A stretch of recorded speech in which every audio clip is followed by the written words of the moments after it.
7 अक्टूबर 2023 को हमास ने जब इजराइल पर हमला किया तो उस वक्त हमास के लड़ाके करीब 250 इजरायलियों को बंधक बनाकर अपने साथ गाजा लेकर चले गए थे। हालांकि इसके बाद समझौते के तहत 100 से ज्यादा बंधकों की रिहाई हुई थी, लेकिन उसके बाद से ही पीएम नेतन्याहू पर बंधकों की रिहाई पर ध्यान न देने का आरोप लगता आया है।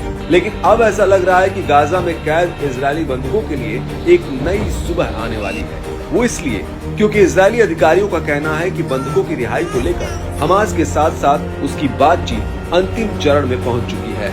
ये बातचीत हमास के साथ युद्ध विराम समझौते के तहत हो रही है।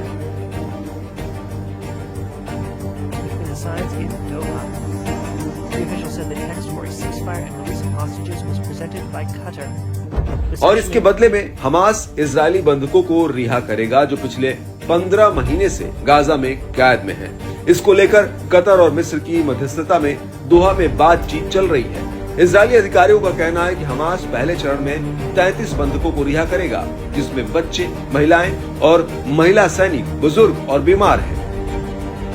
इजराइल का मानना है कि हमास जिन 33 बंधकों को रिहा करेगा उनमें से अधिकतर जीवित हैं, लेकिन कुछ बंधक मर चुके हैं। हालांकि इजराइल का कहना है कि हमास की कैद में कितने बंधक जीवित हैं और कितने मर चुके हैं, इसको लेकर उसे कोई जानकारी नहीं मिली है।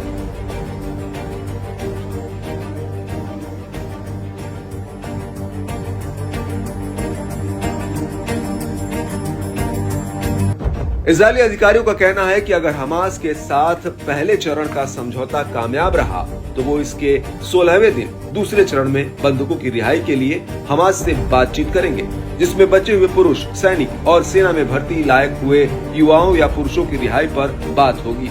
इसके अलावा मृतक बंधकों के शवों की वापसी पर भी बात होगी। लेकिन इस सब के बीच ऐसा माना जा रहा है कि 251 बंधकों में से 94 बंधक अभी भी गाजा में हैं, जिनमें से 34 बंधकों की मौत की पुष्टि हो चुकी है।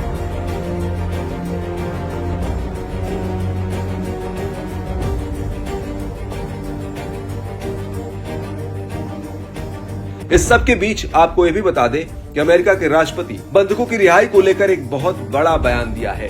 बाइडेन ने कहा कि 15 महीनों का लंबा इंतजार आखिर अब खत्म होने को है। अपने इसी बयान में बाइडेन ने आगे कहा कि जिस समझौते का मसौदा हमने तैयार किया उससे बंधकों की रिहाई होगी, युद्ध रुकेगा, इजराइल को सुरक्षा मिलेगी और अमेरिका को फिलिस्तीनियों के लिए मदद बढ़ाने में मदद मिलेगी, जिन्होंने हमास द्वारा शुरू किए गए इस युद्ध में बहुत कष्ट सहा है।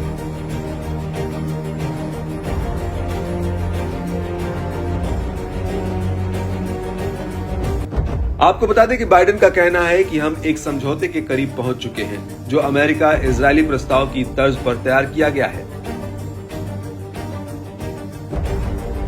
बाइडेन का कहना है कि मैंने पब्लिक सर्विस में अपने कई वर्षों की सेवा से सीखा है, कभी भी हार नहीं माननी चाहिए। इस सब के बीच आपको ये भी बता दें कि हमास और इजराइल पर युद्ध विराम समझौता करने का काफी दबाव है, क्योंकि डोनाल्ड ट्रंप को 20 जनवरी 2024 को अमेरिका के राष्ट्रपति पद की शपथ लेनी है और उन्होंने पहले ही कह दिया है कि अगर उनकी व्हाइट हाउस में वापसी से पहले हमास ने बंधकों को नहीं छोड़ा तो वो मिडिल ईस्ट में